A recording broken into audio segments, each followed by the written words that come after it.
కానీ లేవి చూడండి, ఈ షిమ్యోను లోపల ఉన్న భయంకరమైన క్రూరత్వాన్ని తెలిసి కూడా షిమ్యోనుతో కలిశాడు.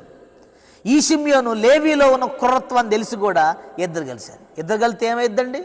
జనాలు చచ్చిపోయారాడ, రక్తపాతం సృష్టించబడింది అక్కడ, యాకోబు పేరు పోయిందండి అక్కడ, యాకోబుకున్న ప్రతిష్ఠత దెబ్బతిండి అక్కడ.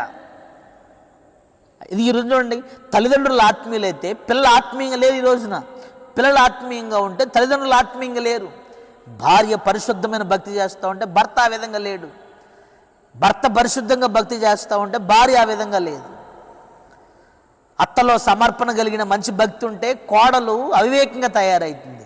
కోడలు చక్కగా భక్తి చేస్తూ ఉంటే అత్త ఎదురుపోటు గర్విష్ఠురాలుగా తయారైపోయి ఇంటిని ఏలుబడి తత్వంగా మార్చబడుతుంది. అని చూడండి, ఎవరి ఇంటి వారు వారికే శత్రువులు అయిపోయారు.